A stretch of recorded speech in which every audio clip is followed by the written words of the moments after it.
Eureka! You found us! Welcome to the Check Out California radio show, your key to California hospitality.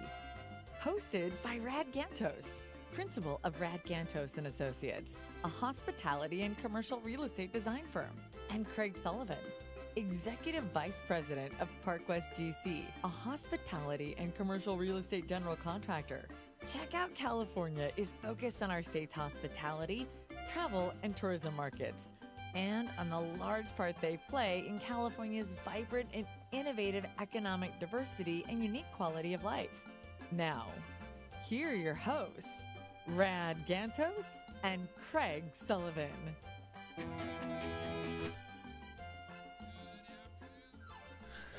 Good afternoon. This is Craig Sullivan. And I'm Rod Gantos. And welcome to Check Out California. We've got a very special guest with us today.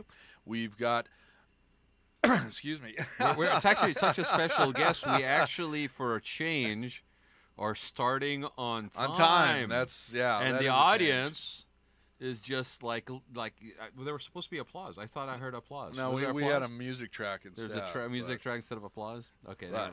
Okay, there There you we go. go. Thank you very much. Thank you very much. We're starting starting on on time. time. Okay. There we go. So who's our guest today? We've got Chirag Sagar, the COO of Destination Luxury. Wow. On the show today. That's So awesome. we're going in a whole Chirag. different direction. Hello. Welcome to the show, and we appreciate you being here, Chirag, and you can give us a little bit of background on yourself. First, we got to get Rod to move up just a little bit. He's in there. He was off the camera. I'm good? Little close. Moving a little closer. Was I being hidden by Craig? You were. Yeah. It's okay. It's okay. You know, behind every man. See, I shaved and wore a coat today, so it's okay. So that's awesome. What do you mean we're going off in a different tangent today?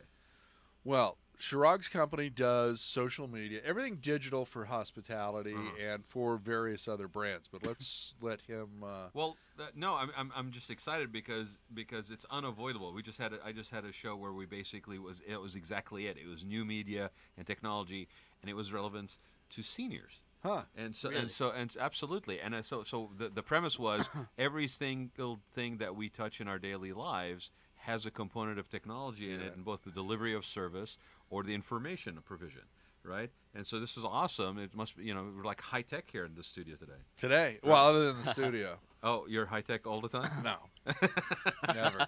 So welcome, Chirag. That's great. Tell us about your company. Thank you. Well, firstly, thank you so much, Craig and Rad, for having me on the show. Definitely appreciate it. I work at Destination Luxury. We're really two companies under one umbrella. On one side, we're a luxury lifestyle publisher. So we curate luxury lifestyle content and everything from hospitality, travel, food, art, architecture, design, fashion jewelry, so on and so forth. We reach about 10, 15 million people through our platform every month. And then on the flip side, our second company is we're a marketing branding agency. So we do everything from social media management up to videography, event production, to website, mobile app development. I mean, it's from soup to nuts. We do everything marketing branding related. So we're really a one-stop shop service provider. You're getting 10 to 15 million people a month seeing your content across all the social media platforms. Everything, yeah. Across our website, our YouTube channel, our Facebook page, our Instagram. I mean, we're very active, and we've created a lot of amazing partnerships with other social media influencers in this whole new digital age. It's amazing. That really is amazing. I mean, how long has the company been around? So it started actually in 2009. The founder of the company, David, he's a good friend, and so there's three of us. There's three partners. They all do incredible stuff, and we all have our own strengths. Right. And mine being more on social media. And the company itself started as a photography, videography company for hospitality. So to provide video content? Yeah. So we used to shoot a lot of the video content for all the hospitality groups. I mean, we shot over 350 hotels, resorts, restaurants in almost 30 to 40 countries. Wow. That's how the entire brand started.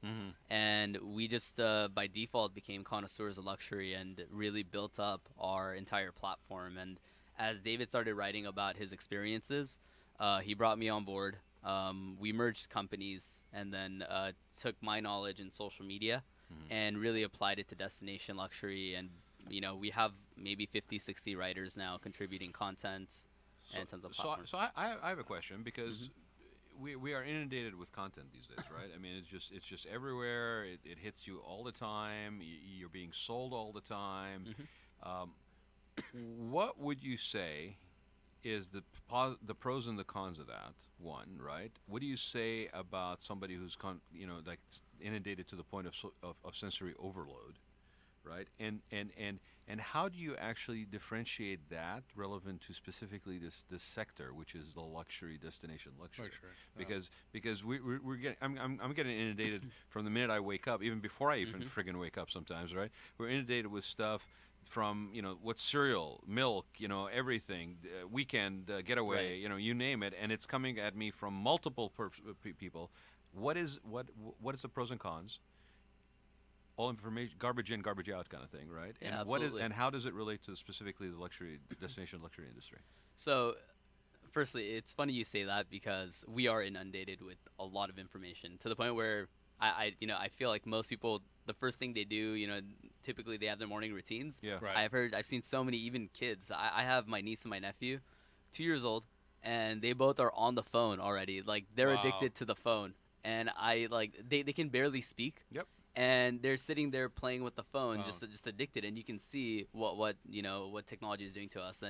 And one of my habits, and this all started because I grew up with social media, Right. like from the MySpace. It's to your Zanga generation. days. It is. Absolutely. Yeah. And so I used to get up, and the first thing I would always check is Facebook or Instagram, and I've had to cut that habit. Yeah. Just because it wasn't productive to my morning, my afternoon. And there's just so much information. I mean, you wake up, there's so much negativity, there's a lot of positivity. And I've had to stop myself from actually viewing content in the morning.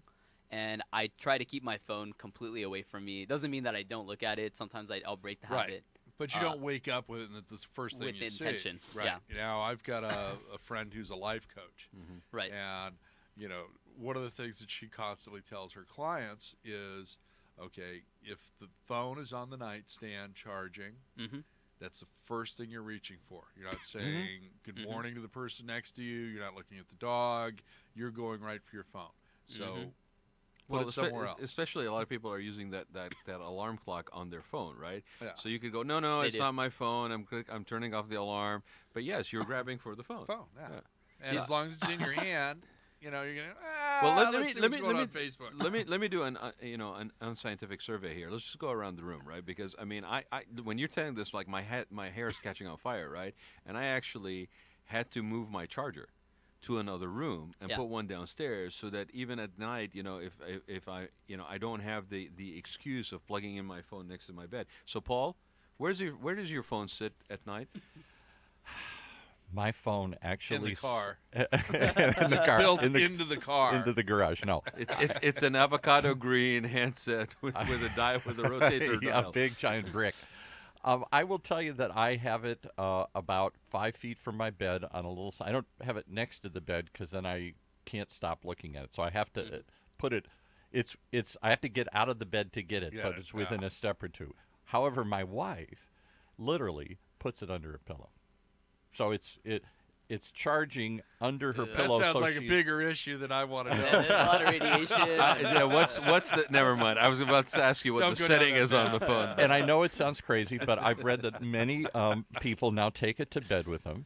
And what she does is she'll read audiobooks on it at night. So she listens as she sort of goes to sleep. That's what she tells you. And she tells me, she says, "Are you asleep, honey? And then Yeah, I'm listening to audiobooks. yeah. Oh, yeah. Come on, honey. Come on. And then she will use it as an alarm clock. Okay, well, do you remember the So that's why it's literally under the her bed. incidents of phones that were catching on fire, the batteries that were basically catching on Yeah. fire? Remember that? Yeah, Right. You remember Yeah. how many pictures that were posted basically showing a phone catching on fire was actually underneath a pillow? Yeah, right. I know it sounds And then crazy. it was the pillow like on the bed, like it was almost worse than a cigarette, like smoking in Right, bed. It was like exactly. this phone would catch on fire in bed. Yeah. So we are definitely in territory where we have to kind of like take more proactive responsibility for our technology usage, right?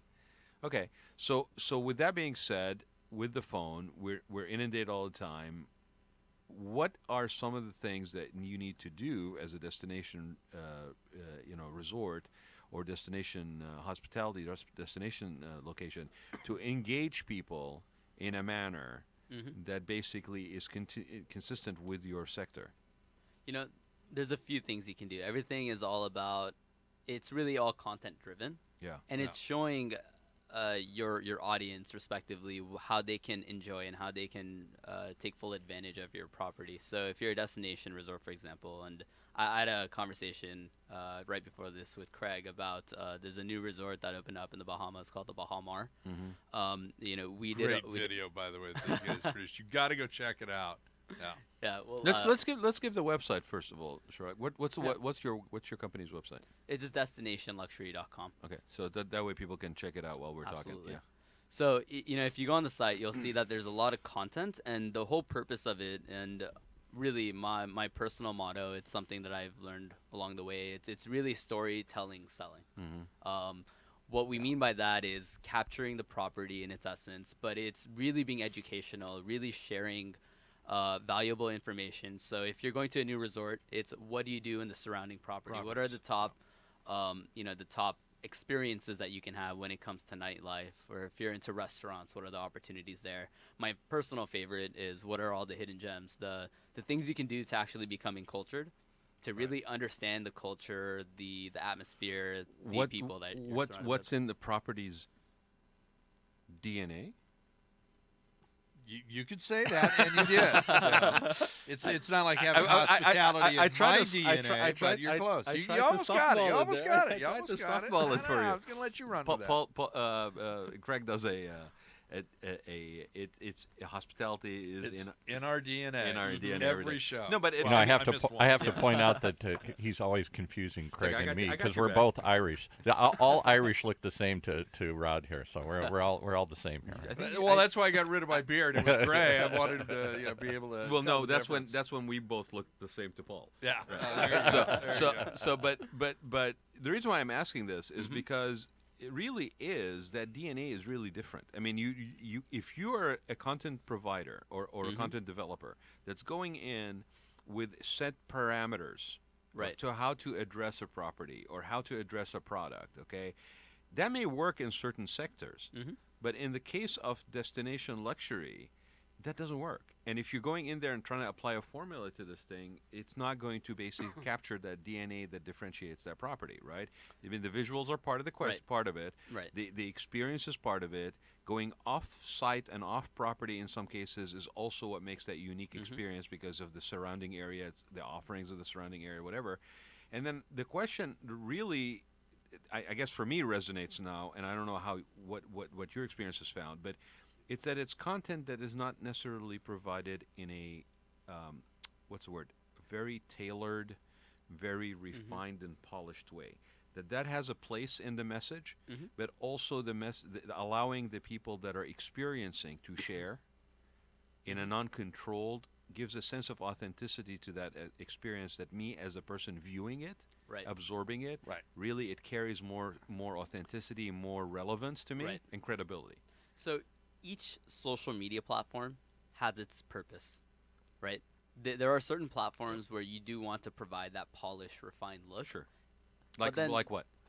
So Instagram, for example, when you're posting content, you want it to be refined. You want it to look as polished as possible. But Instagram also has Instagram stories, which is where you provide that raw, real, authentic, genuine content. In the that's moment. very how much the in the sausage moment. is made, kind of behind Exactly. the scenes. Yeah. Exactly. And then Facebook has that too, right? Where Facebook is, they've created their own storyline as well, where you can post content there.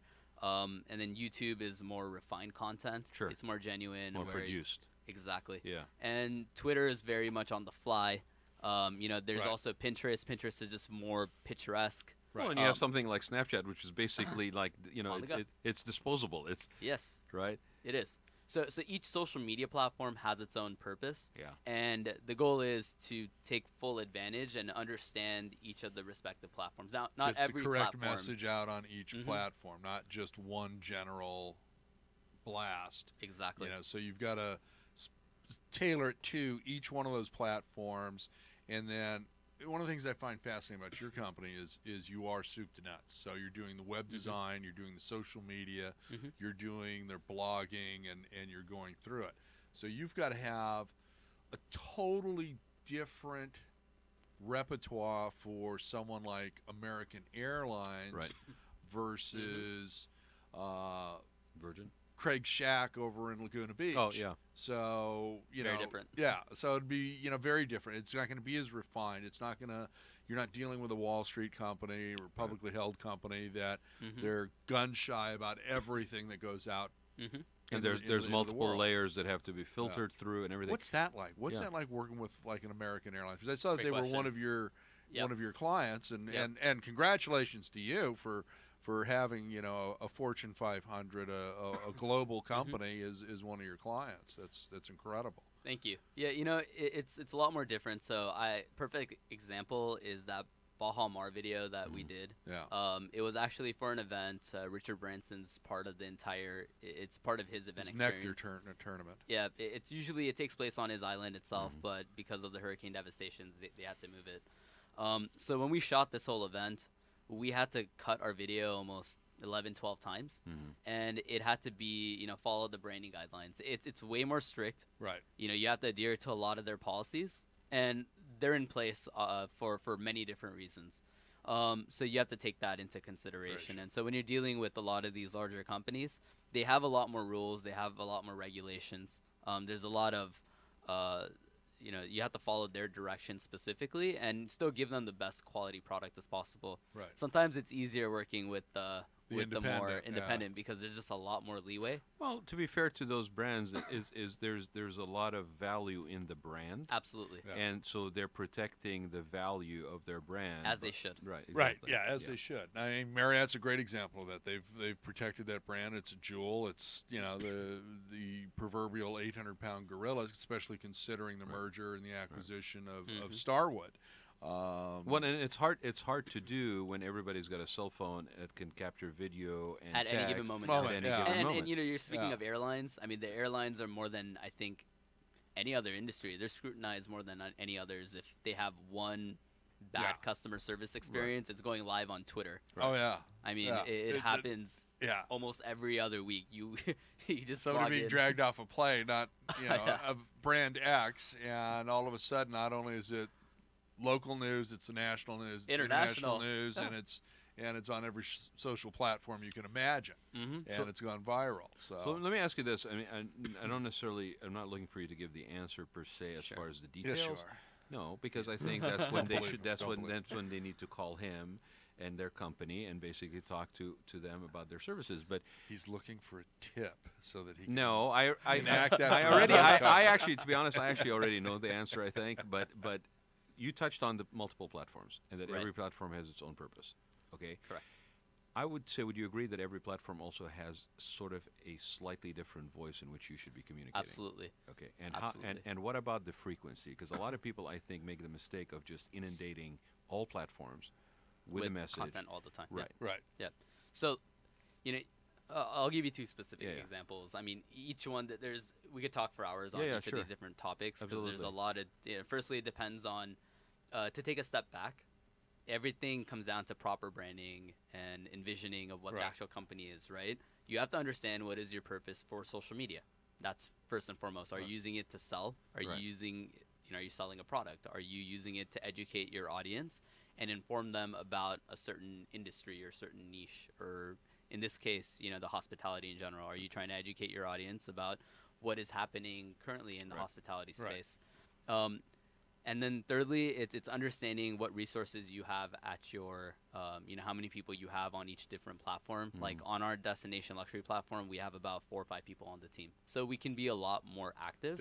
Okay. And there's always a different purpose. Firstly, the age range of the audiences, it's a little different on every platform for us too. For Snapchat, it skews a lot younger. For Instagram, it's kind of in that middle area. And not every product or service is going to basically resonate on a platform like another, depending on who that target market is, depending on who's it's resonating, who the traction is is happening with, and it's relatively easy, I think, to find that information. I think where the skill set comes, and this is where I'm going with this conversation, is that you need resources. Everybody thinks, well, I got somebody that basically just graduated from high school and they've got nothing to do with the summer, right? No. You need a strategy. You need a clear vision of what you're trying to convey. Right. You may not know the exact content, but you got to develop the content to support the strategy. You got to put it out in a manner that's manageable. You sound like a social media well, expert. I mean that's the truth, and a lot of people basically are still looking. Studied. A lot of people are looking at doing this, with the minimum resources. Yes. But it is what you get. You get what you pay for when it comes to social media. Exactly. It's very easy to justify, in my book, a full-time position in every company, and that's probably depending on the company and its projected, targets. It may be not enough resources to you have a full-time Precisely. person, right? One person can't necessarily do the best job. Right. So for one of our clients, they have 6 different people on our team designated per platform for them. Just monitoring each platform, and the reason being is they have a product that they're selling. And those 6 people are probably people that are pretty much tuned in to the voice that particular brand or product has to put out. Yeah, precisely. Yeah. And the way that we see social media, it's similar, right? You go to a networking event, you go meet certain people. Yeah. You're doing everything that you would do in person. You're just doing it on, now it's online. Right. But you're meeting random strangers, and the way that we approach it, and the way that if you really want to take advantage of it, you're just being human, and you're providing that element in person that now you're doing it online. And you have to create that voice, but at the same time, you have to understand what is the overall purpose of the company, and then break that down into each platform of curating it and customizing it to that specific platform. That content is there forever. It is. Right, so that 3 years from now, it's going to also, is it the building block to where you're going, or is it something that's going to come back and bite you? I think we're going to... you see it all the time, even with this whole, there's a big social media influencer named Logan Paul. Right. And he got banned by YouTube recently because of the content that he's been posting. And there's stuff from 4, 5, 6, 7 years ago of him saying racist things that are now popping up, and it's you do have to be extra careful. Well, it's like everything else. You get big enough to basically get people's attention, then they're going to dig into everything else you've said. Everything. Right. So having a set of professionals, I think, like yourselves, I think it's critical. And when you basically have something like a destination property or a large investment in real estate, that basically the price that you pay for not taking those cautionary steps and still getting your message out could be extreme. And now you're paying way more to basically try to do damage control. Oh, absolutely. The damage control will kill you. I mean, look at how many good restaurants have been driven out of business. Look at how many, hotels have been affected adversely, airlines on a daily basis. In a world where people can buy support, can buy likes, can buy Twitter, feeds, and basically can literally use it as a way to damage your business because of the being competitors. I mean, I remember in the spa industry when Twitter was starting to, people were literally being paid to basically post negative stuff about their competitor. It's really funny. Is that the troll farm? Pretty much the troll farm, yeah. I mean, we talk about it being something that happened from another country. No, it's been happening here for forever. So we're going to be going to a break in just about a minute or so, but let me ask you quickly, Chirag, when you're dealing with a destination resort or a branded full-service hotel, and let's use Marriott as an example, sure. You're going over all these platforms. Which one by age demographics is the hardest one to get engaged? And, and why? And why, yeah. So each of the platforms, when you think about Facebook and Instagram, what's happened recently is that their algorithm it's both platforms are starting to become a pay-to-play model. Yeah. Right. Which means if you're not investing any money, there's a customer acquisition cost. And if you didn't get in early enough to build your audience, then you have to pay. You have to post and boost each of your posts on Facebook, for example, to really build it out or really get the content out to your audience. Or it has to be really great content. And right now on Facebook, video is outperforming all other types of posts. In fact, 360 VR content is outperforming all the posts, all the different types of posts. But to engage your audience, something that we would do now, if we were Marriott has a lot of mentions. So like a specific fun example would be, find anyone, find your audience, whoever's mentioning Marriott the most, and just for the sake of it, give them an opportunity and maybe even give them a gift of maybe 2-3 night free hotel stay. Yeah. And let them promote your brand. And you could do this with influencers because they're just naturally posting it. They're tagging the Marriott hotel if you're in some sort of resort, or even if it's locally, if you're at a conference. Engage with that audience, engage with them, talk to them. You don't even have to necessarily give them discounts or freebies. Just engage with them, have a natural conversation, and you can build a tone of voice to engage them and to interact with them, and just let them become naturally loyal fans of yours. I think KFC did something really interesting. Maybe this was a few months ago, maybe a year ago now. They had I think all they posted was 5, I think it was the 5 spices, 6, 6. I'm trying to remember. It had to do anyway. At the end of it, it had to do with the Spice Girls. Okay. So the 5 spices 6 in the recipe. Yes. And so, but it was creative enough, and someone talked about it, and they, I think, gave him like a gift card and some other cool items. So there's hidden things that you can do. I think Burger King does a really good job too, as like a really big brand, to engage with their audience. You know what I find fascinating is it is a very much and it could be in a sort of malicious way, or it could be just sort of more of a genuine way. But it is a very manipulatable platform, social media. I mean, you could actually, if you control the narrative, if you actually put in the language early enough and you feed it through the right channels, you can pretty much get anything to happen if it gets traction. And then the interesting thing at that point is, do you still have control over it, or has it now taken on a life of its own, right? And there are times when you go, but knowing your audience, knowing who it is, it still doesn't mean that you don't need to have the sophisticated consultancy to help you guide you through that, because you could easily trip, easily. Oh yeah. And we're all engaging in it so often and so frequently that if you're engaging 100 times, there's chances are that two of those times you fumbled pretty badly, And if somebody picks up on that, that's all they see, and the 98 times is that's all you need. So we're going to take a break, and then when we come back, we'll talk more about this. It's really fascinating, and like I said, it impacts every single aspect of our life, from the minute we wake up to the minute we go to sleep. So let's take a break, and we'll be right back with Check Out California. Imagine what it would feel like to lose everything: your job, your home, your family, your dignity. This has happened to thousands of the men, women, veterans, and young adults we serve at Working Wardrobes. What do we do to help? We provide career development services, life skills workshops, job skills training. We provide the perfect interview outfit, and we get clients placed in jobs. Call Working Wardrobes, 714-210-2460. Donate, volunteer, invest, hire. When it comes to pioneers in their respective industries, we all know the Apples, Starbucks, and Trader Joe's of the world.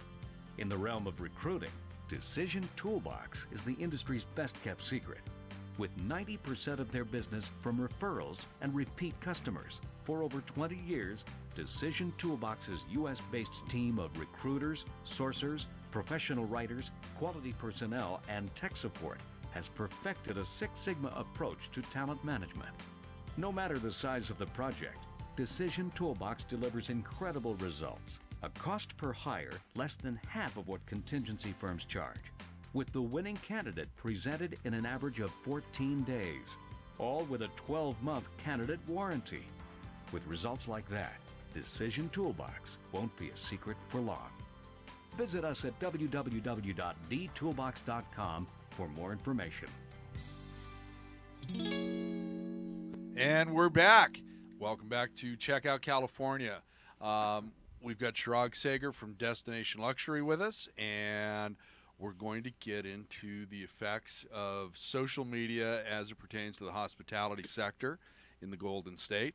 Also want to talk to Chirag about his digital magazine and a few of the other niceties and what separates his firm from some of the other digital media companies out there. So, Chirag, welcome back to the show, and thank you for being here. And let's give people again the websites if they're following while we're talking. Sure. So the website is www.destinationluxury.com.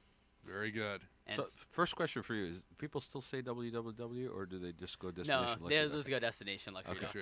Yeah. I just want to seem like we're current, that we're not, regressive over here. And you can see Chirag's video from the Nectar tour in the Bahamas Branson. for Richard Branson. And I got to tell you, the 360 and all the video that you shot for that was just absolutely beautiful. Thank you for sharing that with me today when we were having lunch. It was just Absolutely. Where can people incredible. see that? You can Destination go on to- Luxury. DestinationLuxury.com? Yeah. Okay. So the question I think that Craig was asking is, before with the break, we were talking about social media platforms and not all being equal in terms of how you post, how you Right. generate your voice message, how you need consultancy of a certain sophisticated nature, seasoning, relevant, with I would assume, background specific to the industry that you're basically catering to, right? Correct. So specific to that, we're talking about luxury, hospitality, destination, right? Are there platforms better than others for that? What is technically your target market, or does it depend on the brand? Yeah. Right. Absolutely depends on the brand. brand. Okay. Yeah. Yeah. So so firstly, you have to understand who is your target audience, right? And it depends on the region too. So best example is, let's say we're taking the Venetian property in Macau, Okay. right, versus the Venetian property In Vegas. You're gonna have a whole another market segment. Firstly, if you're in Macau, you're attracting the Chinese audience, Right. and most of them are going to Macau to gamble. Right. So you need to find more higher net worth, and most of that audience is going to be on all the Chinese social media platforms. It would be a waste of time to go on Twitter or Snapchat or other platforms and build an audience. Not saying that you don't, but it wouldn't make as much It's sense. secondary. To invest. It is. Yeah. It is. It's a byproduct. Whereas the Venetian market here in Vegas, you'd be focused on building your platform on, they have different segments or different brand values or cachets for different audiences. You're attracting the younger generation on more of the nightclub, nightlife experiences. So, maybe Snapchat, Instagram stories, or just Instagram in general, it could be a blend of both. Maybe you're creating more content focused on hospitality and food and the entertainment section with maybe some of the shows. That's what you'd be posting on Facebook or on just Instagram itself, just because they're just generally, it's an older audience. That's where they spend most of their time. So you have to really understand. Our age group. Your age group. You and Paul. No, but there are two things about that are really, really interesting. And this is, when Greg says, I've studied a little bit on social media, it's not so much that. It's basically, He lights the fuse at night. I and the think conversation starts and he beauty. says goodnight. There's such a thing as learned, and there's knowledge that comes from the doing, right? And I've been online since '94. Okay, when we would basically grab AOL discs and basically, get 10 hours of free AOL usage and spend $1 a minute on basically access, right? Right. Yeah, and I've got the phone bills to prove it. So somewhere, right? Yeah, it's like, oh my God, $300 bill. It's like we spent 300 minutes on freaking AOL this month. That's why. Okay, but the interesting thing is, everybody says likes, everybody says, how many followers, etc., right?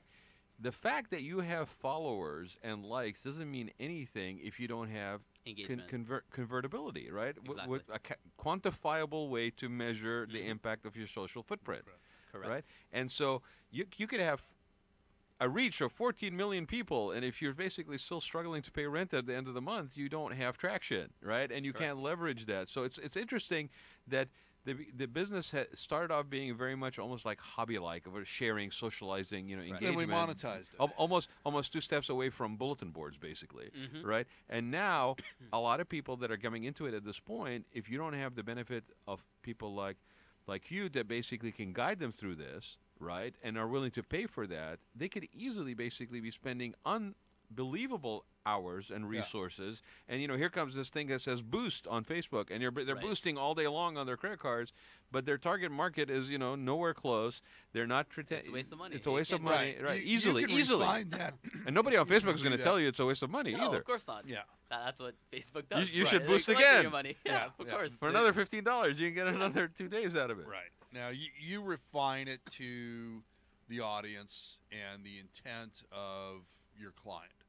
So you've got a very finite market that you're going after and targeting, and where this tweaking, Facebook, refining is just a shotgun approach, and whatever sticks, Right. and here's your $5, here's your $10, here's your $15, here's your $35, whatever it may be, and it just goes from there, and can you see tangible results from that? And I don't think you can. I think from the perspective of engaging, destination luxury, okay, what are like the first 3 to 5 questions that you ask to get inside the client's head that's good. to help, refine that and come up with a feasible business plan for, Absolutely. helping them achieve their goals, both financially and impactually on the society that they are targeting. And let me just add to that while you're answering. Are there situations where somebody may approach you and where they are in their evolutionary process of really understanding this, that you basically say, well, I don't think we at this point can help you, that basically you're not, you're coming to us for almost like a fix, and this is not really a fix? That's happened. That's interesting. Both really great questions. So I think to start off with Craig's, the first thing we always ask is, what is your vision? What's your overall purpose for using social media? Right. Because if you don't understand where you want to be in the next 2, 3, 4, 5 years, then the content we're going to create is not going to provide enough value to you. And how many people actually have an answer for you? Surprisingly, many don't. Yeah. But the good chunk of them, a lot of times they do. And I bet it depends on their age. Well, not I think that's got to necessarily be a factor. age. If they're really not, if they're, 50, 60-ish, they, and they've been a CEO for a long time, they're really more the C-suite, and they don't understand what's going on out there. That's true. But I think if you've got somebody with a startup or a 2 or 3 year old Right. company that wants to be bought by, say, Coca-Cola, because we do these organic teas really well, and we've got some really slick Madison Avenue ads, but we're struggling with, say, social media, Right. and you come in and you can take it to that level, and all of a sudden you help facilitate that acquisition by Coca-Cola with what you've done for this small little tea company. I mean, one of the hardest questions, just not even in relevance to vision, one of the hardest questions, I think, is to ask somebody, what do you do? Yeah. And then It- why those do you? are- And then why do you Those do are it? always the fundamental questions. Right. Like, And what do a you lot of do? people don't have. I mean, they what's your just do. vision? They don't Yeah. really. What is your current sales strategy? Yeah. What are you doing to get sales right now? Sales strategy? Yeah. Well, what's a Remember- sales strategy? Yeah, exactly. Yeah, who's your customer? Who's your normal customer? If you Right. weren't, you're not doing this on social media right now. Yeah. Who's your customer? How do you get to your customer? Right. Yeah. These are very fundamental, basic business questions. And then basically what we do is once we understand what your day-to-day operations is, how you're Yeah. leveraging, how you're getting your clients right now, Yeah. we then just take that same approach and apply it online. There you go. That's how social media works. Yeah. And then it's of course, there's some specific tactic strategies for each platform and all that. But if you can understand those simple, basic business questions Right. of why your business exists and what your overall purpose is and why you're doing it, then we can only do so much. And Right. yeah, we've had a couple of instances. We've learned from this too, where we came in and we were just in a situation where we couldn't. There was nothing that we could have done on our end Yeah. to fix the client situation. It's because they couldn't answer those basic fundamental Well, questions. and sometimes Yeah. sometimes the lack of answers to those fundamental questions may have nothing to do at all with not with you us. guys or the actual scope Right. of work that you're being brought in to do, and it may Exactly. may lie somewhere else completely. But so if somebody doesn't have that clear answer or a vision, do you guys basically work with them to develop that? Do you send them to somebody that's more branding that basically to help develop that and then come back to you? Where you as a business model, what You do the branding internally, so you've got another you group. shift them off to another group? I mean, Yeah. More or less. It's our company. We've been fortunate. We've evolved enough where we can help them with that. Sometimes we'll bring in certain specialists depending on the industries, of course, Yeah. and the specialty that's required to help Yeah. guide them. And so that's always number one. It's you have to build that. It's you have to understand your purpose and everything. Then once you do that, then you apply social media. That's when it can be beneficial to you because Right. essentially what you're doing is you're allowing yourself to pour gasoline when it comes to. So instead of hiring a salesperson, to go sell your product once you understand, your Right. purpose, your vision, what your sales approach is, why you're functioning. Right. What you could do is take that same amount of money and pour it on Facebook and geo-target an ad specifically to that client. Right. Anywhere in the world. Yeah. And nowhere in the history of time have we ever been able to do that. With this ease and at low cost. Exactly. Right. Yeah. You're sitting at home. You don't even have to go out and travel anymore. You could click a few buttons and you could find your exact audience. Right. And the amount of money you spend is however many Yeah, people you used to have to approach. buy lists and dissect the data Right. and try to basically throw a dart at the board at the end of the day. And this is, and not only that, Stamps, it's also postcards. real time. It is. Yeah. It is. It's data that is being updated It in is. real time, Mm-hmm. Yeah. relevant to your page, to your posting. Yep. Yeah. So I'll give you a really cool example. Speaking of real-time data, so on Twitter, and I heard this from actually, I was at a speaking segment at the Porsche dealership in Beverly Hills. Now, just randomly, he was searching just Porsche, and it just so happened that one of I guess just a random Porsche client, his car died down. And he called the Beverly Hills office because their office in Beverly Hills, the Porsche office, was just very active on social media. Okay. Their social media manager picked up the phone and said, "You're you're on the opposite side of the states. Like, this is out of our territory." But he still went out of his way to help Yeah. the individual, and the person was eternally grateful. I mean, Right. that's props to the brand in general. Yeah. Um, That little act of kindness. yeah. Yeah. And that's specifically what it allows you to do. In fact, I know there's been opportunities where I've seen brands, they'll if they complain about a certain brand, let's say like American Airlines, just throwing it out there. Not this didn't actually happen, but United can come in. Let's say United, because Yeah. you probably don't represent them. We don't. Yeah. So let's just say, look, something happened, and United has another incident. Yeah. I've seen Southwest can come in, and they can immediately swoop right in within 10 minutes, provide them with a discounted ticket, or assist them through the process of purchasing, providing them a ticket. Yeah. I've seen it actually happen before, and I can't pinpoint it off the top of my head. But I've seen brands specifically come in and they'll swoop the client, and they'll immediately become a loyal customer of that client.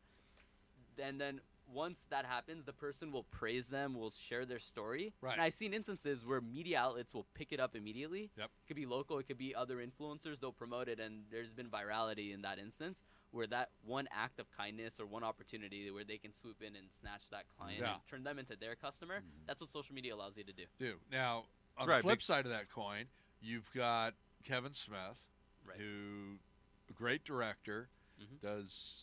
writes outstanding screenplays. Mhm. And he was on Southwest in Burbank a few years ago, and they told him because of his size, he had to buy another seat. And he went social media on them. And, he got a refund, an apology, and all kinds of stuff. I had So, the yeah. same situation too. I had one of the worst customer service experiences. This is maybe 3-4 years ago with Comcast. Yeah. I know that they're notorious. I forget what list it is. There's always the 5 worst customer service companies. Right. And I couldn't get a hold of Comcast. They screwed up. They didn't send me my internet service, my cable, because I moved into a new apartment in Chicago. Yeah. And it took them 3 weeks to send it over. And I complained to them, and I said, And they "Look, still like, billed you for the full month, they too. billed me for that month. Yeah. I took it to social media. Immediately, I get a response back, and then they refunded me for that month and provided me other benefits. But it's funny that's the flip side. Yeah. Social media, the customer has a lot more say. Well, and I have some hospitality clients, and it's really fascinating because I share this with them, with those who don't.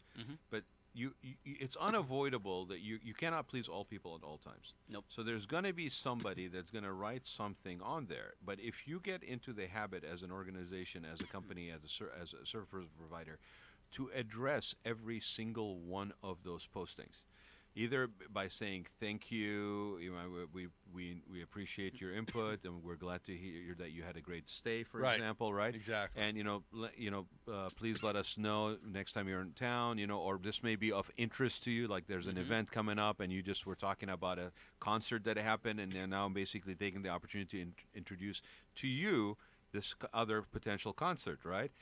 Or if it actually is a negative, and you basically go in and again thank them for their input rather than get into an argumentative tone with them. Thank them for the input. Apologize or not apologize, but we're sorry to hear that your experience was so. Please accept this, da da da da, because there's ways to diffuse situations.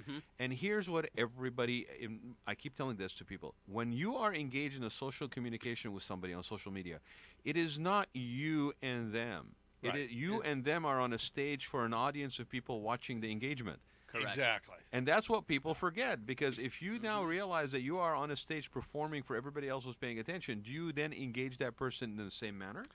Well, and that's funny that you bring that up, because that's one of the things that Larry Broughton and his team at Broughton Hotels does very, very well, is social media and dealing, with customer concerns, complaints, praise, and, outstanding associates at a certain hotel. So, I'm not sure where the line's drawn, if it's 50-50, 70-30, 60-40, where companies get it and companies that don't get it, and they don't understand. Well, if that it's this, not in your this is, if it's not in your DNA, right, and we use that term kind of, it's DNA. No, if it's not in your DNA to communicate in a manner that is solution driven, all right, and along the way take advantage of the opportunities that presents, then you're going to be in a reactive mode. And if you're in reactive mode, that's probably one of the worst possible modes to be on social media. How do you coach clients with that? You've got to tell them to get out of the way and let us do the job. Basically. Basically, yeah. That is one approach. You can always. The thing is, the social media landscape evolves all the time, right? And just because you tell someone something, it's going to be completely different 1-2 weeks later, because you're forming habits. Yeah. And I've had personal clients in the past that have hired us to do social media consulting coaching, where they thought one coaching session would do it. And then it's not a snapshot in time where everything is held consistent. It isn't, and that's the thing. I'll give you the best example is 3 years ago, and I feel like I'm dating myself. 3-4 years ago, Snapchat didn't even exist 4 years ago. Correct. Right. Or it's just in its baby, in its infancy stages, and then it became a behemoth within 1-2 years. We didn't do video content on Facebook in the manner that we're doing today 3 months ago. No. You couldn't hit a button and basically have somebody on a split screen with you, and all of a sudden you're basically having a 2-person interview on social media at no cost, basically. Yeah. I have no content. Again, everybody can do it, but again, if I'm basically inundated by you having innate conversations with somebody and it's not engaging, guess what? You may have something very, very important to tell me 2 weeks from now, and I basically just turned you off. Right. Oh yeah. Easily. I mean, traditional marketing, we understand, has to have a strategy. It has to have touch points, has to have repetitive behavior towards a certain goal, has to have the flexibility to adjust, right? Nothing changes in my mind when it comes to this medium. In fact, it becomes that on steroids because of the variable that's constantly changing. Exactly I could go to bed at night, and in the morning, somebody tweeted something, and now I'm basically have an option of either reacting to it or actually setting my own fire narrative. You lit last night? Yeah. Or set up a new narrative. I mean, but nobody tells you that unless you are smart enough to even ask the question. What do I do? Right. What's the appropriate behavior? If you react, you're toast. You don't want the reactive. I mean, when you're building a business and you look at just in general, right? You're planning out your stages, right? You have a PR strategy. Right. This is traditional marketing. You know exactly when things are going to come out. The only thing social media really does is it amplifies exactly what you're doing. That's all it is. It does. It just amplifies it. So if you are a bad person, well, social media will just it'll amplify that. If you're a really good person, social media will amplify that. And you can build your audiences, you can curate it. And the best way to do it, especially when it comes to like building a concrete social media strategy, is you're engaging people and showing them who you really are. Right. Yeah. Authenticity. Just, Even if you're faking it, authenticity. Yeah. No, serious. I mean, it works. Yeah, I mean, I'm being flippant, but I'm not necessarily faking it. But even if you are putting on, because you basically understand that you have to deliver a unique, authentic message, you're putting on something that you may not consciously be aware of, but it's still part of your DNA. That you're doing this with an authentic voice. And it's and would you agree that it's never personal? It's always personable. Personable, yeah. Yeah. I do. Well, I think it's, you've seen, the postings I do for CLIC, the California Lodging Investment Conference. Yeah. They're all very personal. Okay, it's my little thing, and it's me. It's not, but it is. And we're putting information out there on a regular basis across all the platforms, and it's a strategic part of the growth of the conference. I mean, we adjusted some of the, let's call it, standard media approach, went to a larger audience with the help of the good folks over at Hotel Management Magazine. And I think that was, between that and really kicking up the social media postings and information, and hey, these are some of the people there last year and doing those type of things, we were able to sell out weeks in advance of the conference, other than the day of. So that was really a nice feeling, And, By the way, congratulations on that. Thank selling you. on selling Thank out. you. Yeah. No, but Greg, I don't know that I would call it personal. I think definitely personable. Yeah. And I think in your case, relevant to this, is also relatable and approachable. Yeah. Right? So you're not at arm's length. You're not basically putting out copy. Right. You're actually conversing. You are talking, right? But I don't think it's personal. I think if you look back at your posting, it doesn't really speak about what Greg does, after hours in your own home. But it definitely says that Greg is an approachable. Nobody person. wants to know. Yeah, I know. I know. Yeah, I think I need a shower after that one. But no, and people are going, yeah. So how do I get there from A to B in 2 seconds flat in social media, because I'm already behind the 8 ball, right? But no, right? You know what's funny? I'm behind the 8 ball, and I need to get there tomorrow. Yeah. And I love working with those clients. Yeah. Because it doesn't happen overnight. What's the answer? It doesn't happen overnight. It took us 8 years to build up our platform. Yeah. It's you paid your dues. Yeah. Well, that's what it comes down to, and you have to do it every single day. Yeah. There's no day off on it. There's no days off. 24/7. Actually, weekends are not off. Yeah. After hours are not off. I kind of say this. The way that I look at social media is the same way that I look at your physical fitness. Can you take a day off from the gym? Or are you going to get your results? It'll push you back if you decide to eat that Big Mac from McDonald's and all the fries and everything else that comes along with it. You have to be on your game. Same with social media. It requires 1 to 2 hours per day if you're really going to do it right, and if your goal is to really build a large audience and a brand. Yeah. The more time you invest in it, the more return you'll get right back. Yeah. And that's a lot of times what we have to explain to our clients, that it's not going to happen immediately. Well, do they understand that? Do you see the light bulb turn on over their head? Over time, we've been able to communicate that, and a lot of times the clients that don't, we're now fortunate in a place where sometimes we just won't take on clients because we know it's going to be a headache to work with. Right. We know they're never going to be happy, and I would much rather prefer let them go and let them find there's tons of other agencies that would gladly take them on, and that's fine. But if we're gonna work with you, it's a partnership. Look, it's a trust factor, right? I mean, again, it depends on the service and the product. Like if something is a book that just came out and became a bestseller yesterday, I can be very hard sell and get you to basically go to where you can find it, right? That's an immediate kind of reaction and traction. But in most cases, with social media, I think, and it was always the case with chat rooms, it was even the case with bulletin boards, is that it's a trust development. Right. Yes.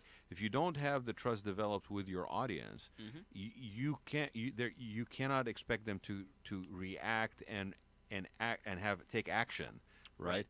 So you have to invest and put that money. So what you're saying is, like, people that were on Facebook early, right, that have established their platform, they've established their audience, good or bad, refined or otherwise. At this point, they have an audience. They have a marketplace that they've basically established that basically has a certain trust factor. Or, I don't trust you, but I know that you're going to give me information that I don't want to hear, and so I'm going to listen. Whatever it is, that takes time.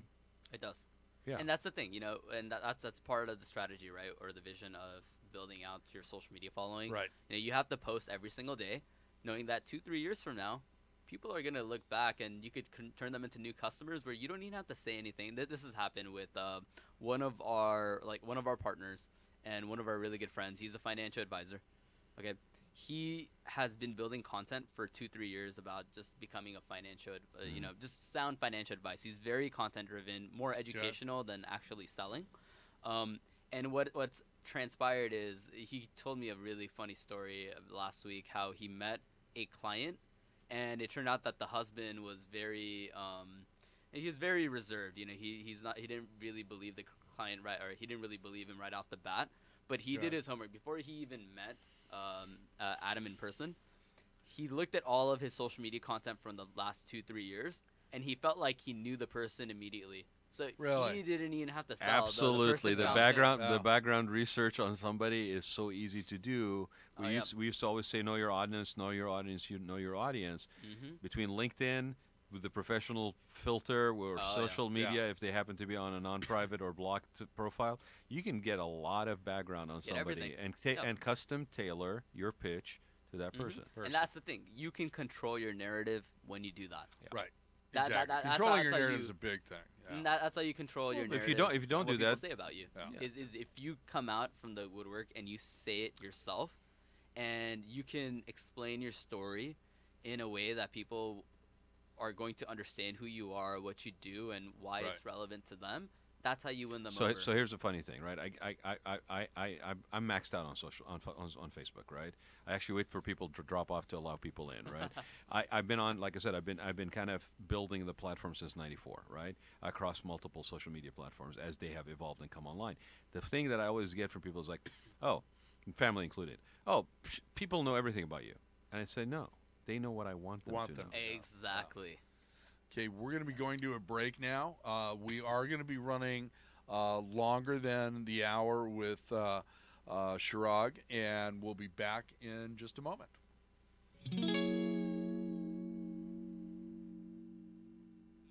Imagine what it would feel like to lose everything: your job, your home, your family, your dignity. This has happened to thousands of the men, women, veterans, and young adults we serve at Working Wardrobes. What do we do to help? We provide career development services, life skills workshops, job skills training. We provide the perfect interview outfit, and we get clients placed in jobs. Call Working Wardrobes, 714-210-2460. Donate, volunteer, invest, hire.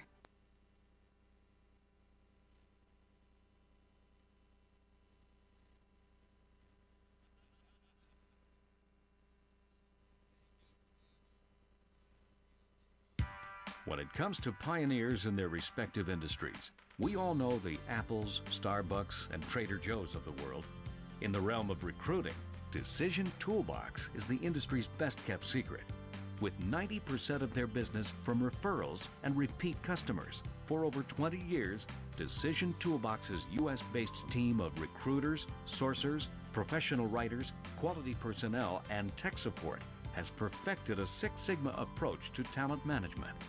No matter the size of the project, Decision Toolbox delivers incredible results. A cost per hire less than half of what contingency firms charge, with the winning candidate presented in an average of 14 days, all with a 12-month candidate warranty. With results like that, Decision Toolbox won't be a secret for long. Visit us at www.dtoolbox.com for more information. So we are back. We are back, and what a great, stimulating conversation. Very timely, given what impacts our lives every single friggin' moment, which is social media and new media, right? Every day. Second. While you're sleeping, they're watching you too, right? And figuring out what they're going to sell you when you wake up. But Paul, let's give the number out, because I think anybody who's basically been listening to us, we're going to go another 15 to 20 minutes here. We usually are an hour, but we're going to go a little longer today. And I want to give an opportunity to anybody who basically wants to call and ask any questions relevant to the topic. If you've been listening, what's the number they can call at, Paul? 949-330. 949-330-7761. 949-330-7761. Operators standing by. And they can also tweet, right? OC Talk Radio. And in fact, we've had a couple people tweet, and I mentioned during the break that I would love to do just a quick little lightning round. Just throw out a word, and you say what it's good for, what it's not good for. Apples, no. Twitter. Okay. Twitter. Great to find new people Facebook. and engage. Facebook. Brand presence. Brand presence, Facebook. Okay. Yeah. Instagram. Instagram is Pointless. beautiful. Beautiful content. Beautiful It's content. Okay. Interesting. Snapchat raw, very much on the fly, shows you who you are and everyday has life, has a place. behind the scenes. Yes, absolutely. So let me ask you this: since it's raw and behind the scenes and instant, is that a platform, for example? And I'm going to use this as an example of blue ocean and red ocean, right? So blue ocean, red ocean, for those who don't know, is everybody fishes. Like sharks, whatever, every predator, everybody eats in the same spot in the ocean.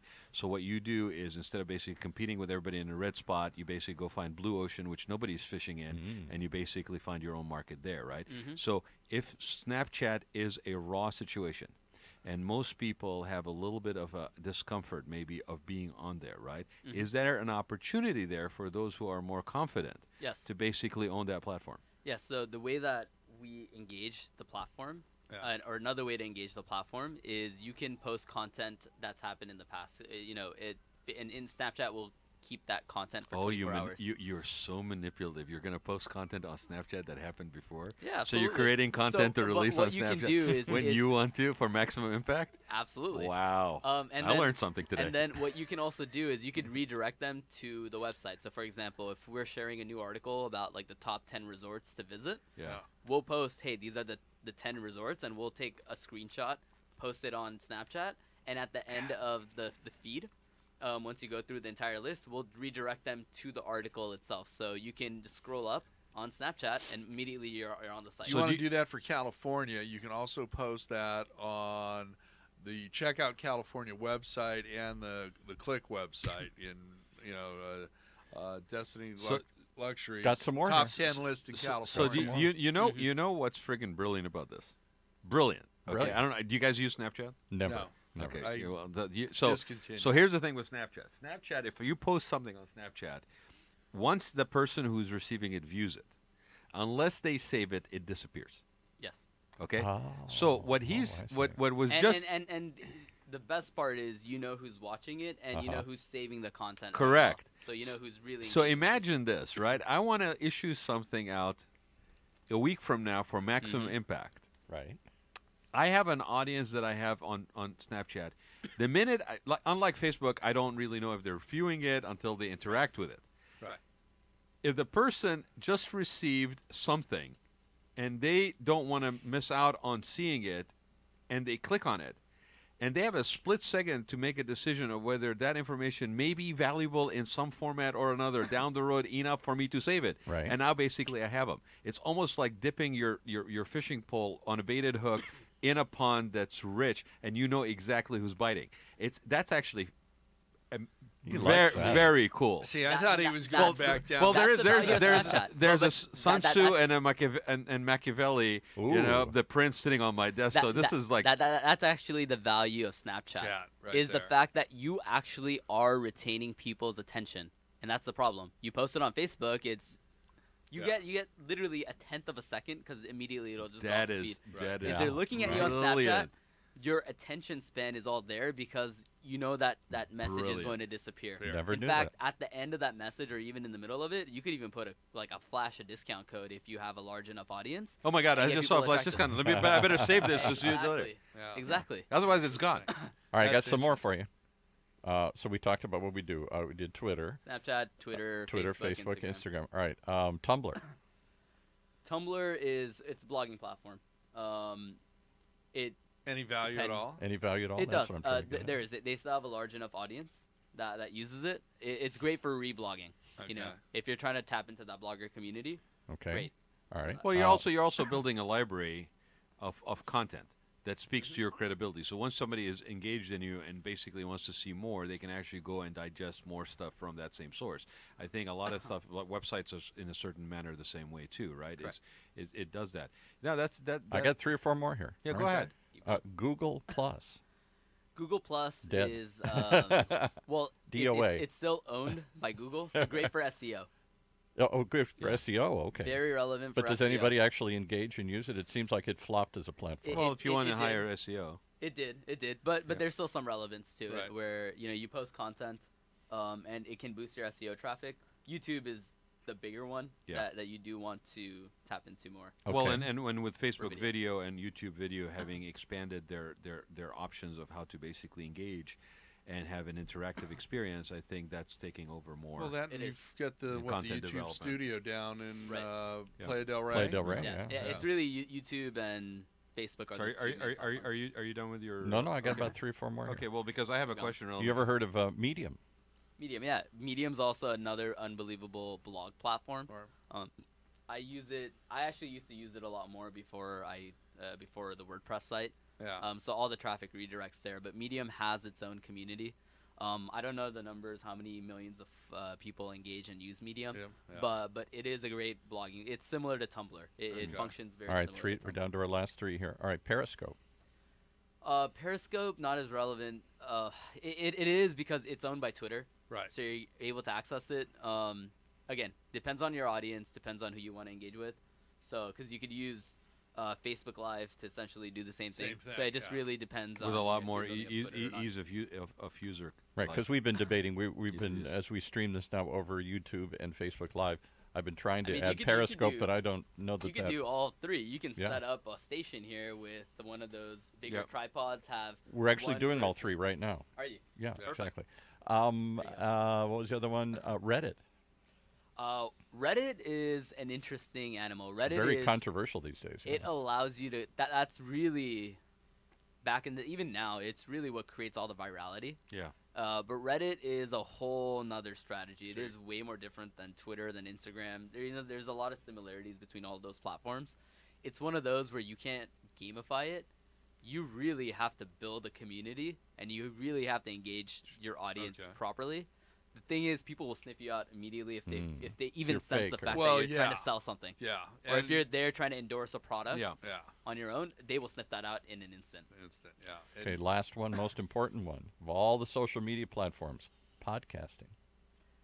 Podcasting is huge right now. It's one of those hidden opportunities because everything is becoming a lot more sound controlled. You have Alexa, for example, Google Home, and it allows you to engage your audience in a new way. So Why doesn't podcast, somebody who produces podcasts out of the studio, live podcasts, internet radio, why does podcasting never make it into the discussion of social platforms, particularly for businesses? Businesses think of all the Twitter, Facebook, LinkedIn, we didn't talk about LinkedIn, but all those, they don't LinkedIn's a hidden gem right now. So hidden gem, I agree.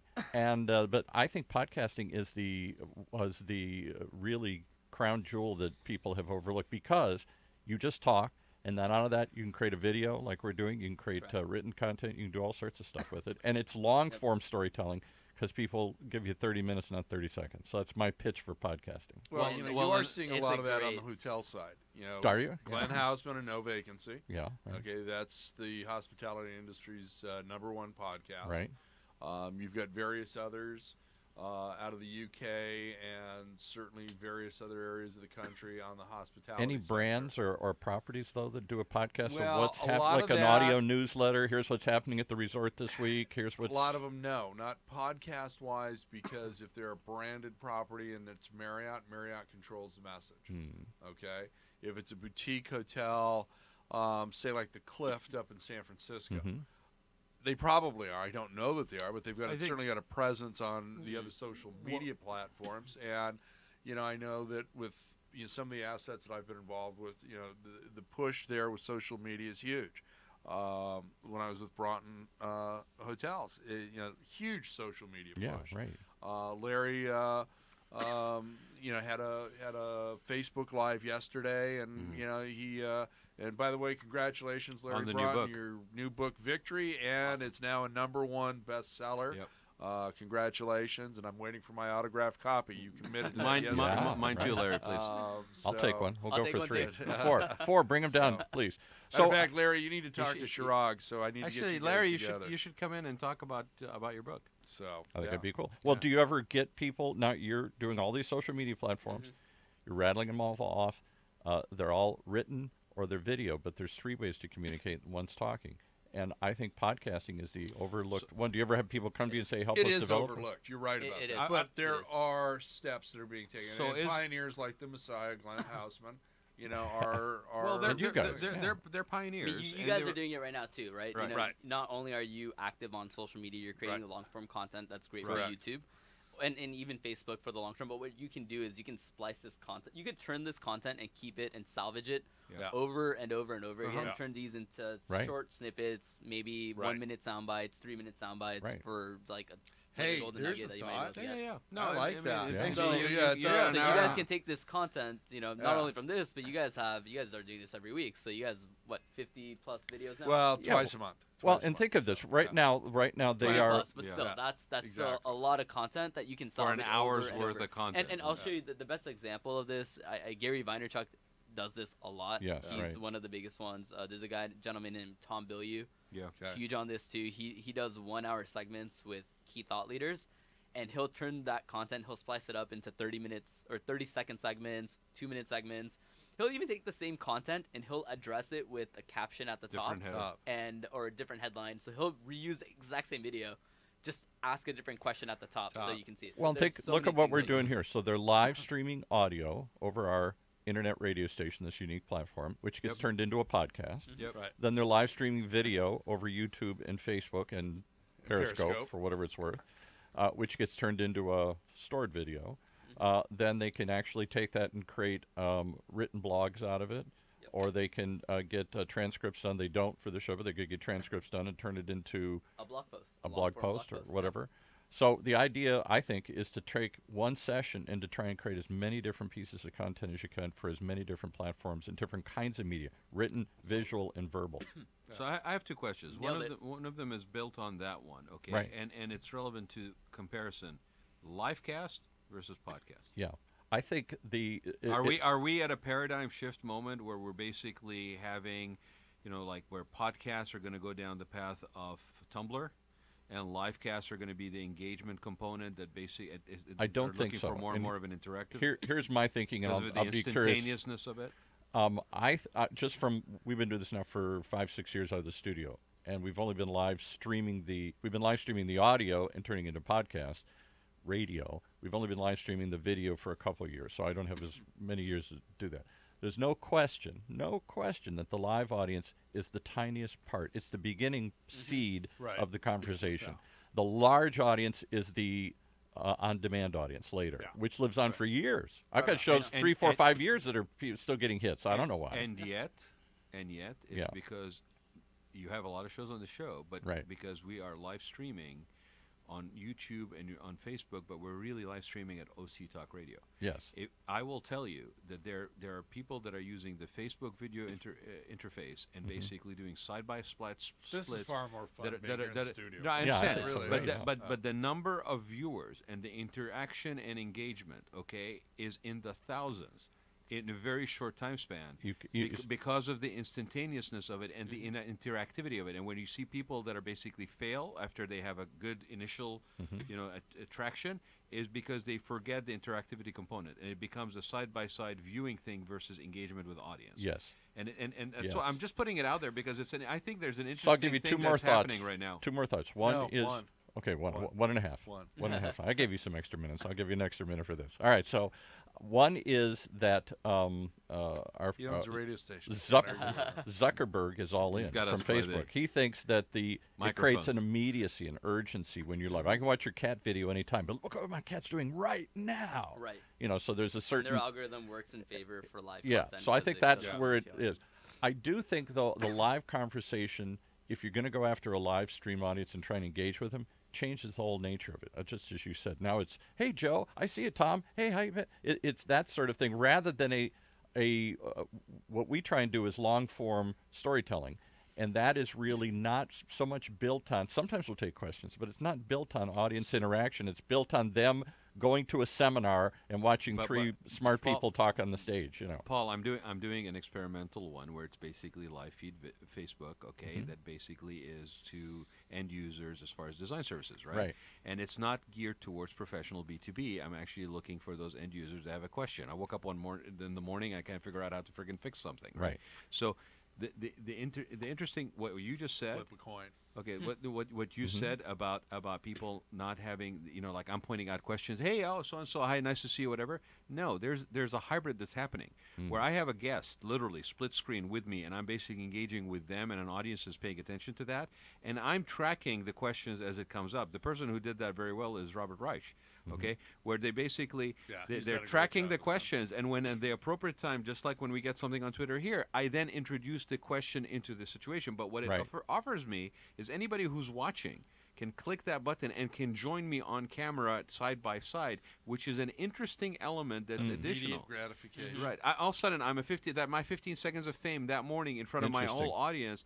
Right. So I'm putting it out there because there's something else that's being added to that equation that is unique to that platform. And then the one question I have, which please help me put this thing to bed because it's been bugging me for years. Okay. No, I got a cream for that. That's not what I'm talking about. Right? Oh, okay. Right. Cream for that. Right. Oh my goodness. Well, you guys went down that path, so I wanted to cut you off at Denise right away to bring it back to the conversation. I have a question. God dang it. Right? All right. The question is this. I have noticed that I have people that are on social media, Facebook platform, and social media Instagram platform, and they basically are the same exact people. And these are people that I know personally, right? So it's not necessarily people that are social media friends only, right? Right. And I will post, on occasion, the same exact content on both platforms. Correct. And there are people that will only engage on Facebook, and the only people that are only engage on Instagram. Absolutely. They will never engage on that content. They love it. They see it on Instagram. They interact with it, but they never do on Facebook. Is it hardware based? Is it if I'm an Android or or maybe not so much as anymore, but was it ever that if you're an Apple format or an Android format that you engage with one platform more than the other, to where the content shared on both platforms you only engage with on one? Or is it just preference? I think it comes down to preference. So I think some individuals. So there's a few things. Number one, it's the way the news feed is set up on each individual platform. Yeah. They might see your content only on Facebook. It might not even show up on Instagram because maybe they could be following hundreds of people. Yeah. So maybe your newsfeed just doesn't show up as often. That could be one component. Another one is maybe they're coming on your individual Facebook page. Maybe they'll see your post. Yeah. And then they'll go back and like other stuff from the past. But they might not think to do it on Instagram at that moment. Just because, again, it's all about attention, right? You're competing. It's real estate. At the bottom line, it's all real estate. You're competing for people's attention span. Right. That's the real estate that we're competing for in that space. Well, and I asked the question with the added reason is that for those who are paying attention to the show, and you should be listening, this is invaluable stuff that you're getting today, right? And if every show's invaluable. Well, except for maybe the first couple. Well, but that's okay. You have to start somewhere, right? Okay. No, but the thing about it is this. If you think that actually engaging on one social media platform is enough, it is not. It's not. Because be everywhere. for that exact reason I just shared and we just discussed, the person that you think you may be reaching by being on, constantly on Facebook, may be residing on Instagram. Could be. I actually. He's going to disagree. He's going to disagree. I was hoping he would actually. I was hoping he would actually. So here's the reason is. So I mentioned in the past that we have one client where we have 6 different people, basically one person per major platform that they're doing or one per 2 platforms. You could double down and invest a lot more time building out that massive audience. I'll give you one of the best examples. If that's the more appropriate platform for your product or service. Bottom line is where is your audience spending the most time? Right. That's the bottom line. Because what you can do is on Instagram, for example, or we didn't even talk about LinkedIn. Yeah, LinkedIn is a holy grail right now, but I'll stick to my example on Instagram. And there are people that are doing nothing on social media, like on Instagram and Facebook, compared to what they're doing on LinkedIn, but they own that platform. They own it, exactly. Yeah. And there's been so many instances. Like we own podcasting. Go ahead. Exactly. Where you could double down on Instagram and you could identify maybe 300-400 people. Follow all 400 people now, and doing that to actually invest and figure out if they're your target customer, for example. Let's say you're hospitality, right? Yeah. You know that your audience, we talked about Baha Mar, that came up a few times. Their target audience is New York and Florida and that market on the East Coast. They're competing for people who may go to Gulf, Vegas. Yeah. So you can find 400 people in the New York area because you really want to bring in the big gamblers. So instead of them going down to Vegas, you start enticing them and you start following them on Instagram and interacting with them every single day, following their stuff where to the point where you can pique the interest of a really big gambler, for example, and bring them to your property. And you could follow 400, 500, 600 people and start liking and engaging with your audience and building that brand loyalty. You know, you could spend almost 2-3 hours a day just on one platform. And so if you're building the credibility and the trust. And what could happen is, you know, over time you build that platform to maybe 100,000 followers, 500,000 followers over 1-2 years, and then you leverage your following that you built and invest in other platforms. And then you start diverting followers into other platforms because you built up that. And here's where the rubber meets the road. If you're spending that kind of time on a platform, okay, the chances are against you, the odds are against you that your content is going to be so solid 24/7. And that's where you need those checks in place. You need that accountability. You have a real clarity of your vision, because you have to know. That's why the most important question is, what is your vision? Where do you want to end up 5 years from now? Because you're creating content knowing that that's where you're going to be in 5 years, that you're going to have X amount of followers and engagement level. And what you're posting right now will be seen by those millions of people. You know what I find fascinating, right? Is that people that basically have it all dialed in, man. They're from 8 o'clock in the morning till about 10 o'clock. To 8 o'clock in the morning to 10 o'clock at night. Their content is solid. Their content is serious. And then every once in a while, 11 o'clock in the evening, they're off the rails. Boy, does that sound familiar? Yeah. Who does that? Okay, on that happy note. No. No. We gotta thank Chirag. This awesome conversation. I really Sagar, appreciate it. I hope you can come back soon. Yeah. This has been a great discussion. There's a ton of questions I still want to ask. Check out Chirag's company. Go to Destination Luxury.com. Thank you very much for joining us today, and hopefully we can have you back. Thank you so much for having me. Really quickly. That's awesome. I want to thank my co-host, Rod Gantos, and everything that he's doing. I want to thank all of the attendees and making the California Lodging Investment Conference a sellout. I want to thank our sponsors and our exhibitors. You will finally get to meet Paul, our engineer. Yay! He will be there. If you want to or not. And he will be doing some broadcasting for us from the conference. We will also look at the enthusiasm. There we for go. That. We got it. We've also got it's like Glenn an audio Hausman. selfie. Glenn Hausman's going to be doing his No Vacancy podcast there as well. So look for both of them and get interviewed. I want to thank Ed LaCivita and Chris Hostert over at Park West GC for making this show possible. They're one of our sponsors. And I also want to thank Rod Gantos and Associates for being another one of our sponsors and the California Lodging Investment Conference. Paul has to go, so he's going to kick us out of the studio now. You got anything you want to say, or did I suck up all the time? No. I think I'm very excited about the conference, and so am I. I was really happy with the show. I think definitely come back anytime, because this is a conversation that's going to constantly evolve as platforms evolve, and it touches everybody. So be informed. Reach out to qualified consultants that can guide you through this, because you slip, it could be it could be fatal. It could be fatal, right? And then just join us again in a couple weeks. I think we have our next show. Yeah. Matter of fact, on the 7th, we're going to have a couple of surprise guests come in, but we've also got Taylor Jacobs coming into the studio. And he is with a hotel group, and he's our primary guest. Right. But we may have Arnie Garfinkel from the All-Star Group stopping by, and also Dina Bakowitz from Fireball Network is flying in from New York to attend the conference. So if she gets here in time, she may pop into the studio as well. And for those who are, and anybody else that wants to come down, Paul will be more than glad to share the address. We have giant auditorium bleacher seating style here for the.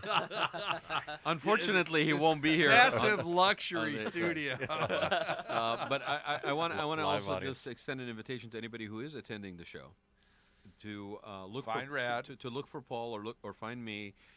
We're going to try to get some, real time, maybe even live feeds from the show, kind of reporter on the, on the street kind of content. We won't put you on the spot and ask you what the show's like, but we want to introduce. Yes, we will. Well, Greg will. We want to give you guys a chance to basically share why you're there. This is the second year of the conference, and it's again sold out. So it's an awesome experience, and look for us to basically get you on camera. So come up and say hi. Till next time. Bye, everyone. Thank you. Thank you, and go out and check out California. Thank you for being our guest today on Check Out California. We look forward to having you as a guest with us again in 2 weeks.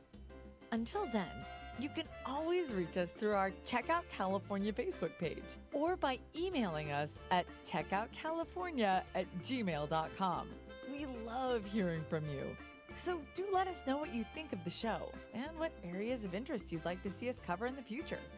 Your feedback is very important to us as we continue to bring you the best hospitality our Golden State has to offer. Until next time, may all your days be filled with sunsets and palm trees. Now, go experience and check out California.